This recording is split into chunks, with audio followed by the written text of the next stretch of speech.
Ma'am வந்து கூகுள்ல search பண்ணி வந்தாங்க. வந்தப்ப அவங்க வெல்கம் பண்றது ரொம்ப பிடிச்சது எங்களுக்கு. அவங்க நல்லாவும் பேசுறாங்க, கிளாஸ் எடுக்கணும், சூப்பரா கிளாஸ் எடுத்தாங்க. எனக்கு டவுட் அதிகமா வரும். மேம் நான் கேட்கும் போதெல்லாம் சொல்லிட்டே இருப்பாங்க, உங்களுக்கு புரியுதுங்களா கோமதி, உங்களுக்கு புரியுதுங்களா கேட்டுட்டே இருப்பாங்க. கிளாஸ் நம்மளுக்கு புரியலனாலும் அவங்க நல்லா எடுத்து கொடுத்தாங்க. அது எனக்கு ரொம்ப பெஸ்டா இருந்தது. அப்புறம் என்ன சொல்றேன்னா, மேக்கப் கிளாஸ்லயும் நல்லா சொல்லி கொடுத்தாங்க, சூப்பரா டீச் பண்ணாங்க அவங்க. எனக்கு ரொம்ப பிடிச்சிருந்தது இந்த கிளாஸ். கேப் விட்டு எழுதுறது சொன்ன உடனே எனக்கு ரொம்ப கஷ்டமா இருந்தது. எழுதுறது எப்படி கஷ்டப்பட்டு எழுதுறோமோன்னு சொல்லிட்டு நினைச்சேன்.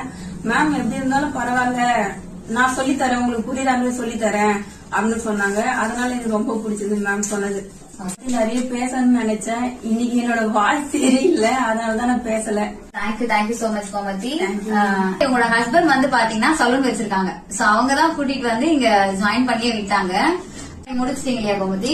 இப்போ நீங்க போயிட்டு உங்க ஹஸ்பண்ட் கூட ஒர்க் பண்ற அளவுக்கு நீங்க ரெடி ஆயிட்டீங்களா?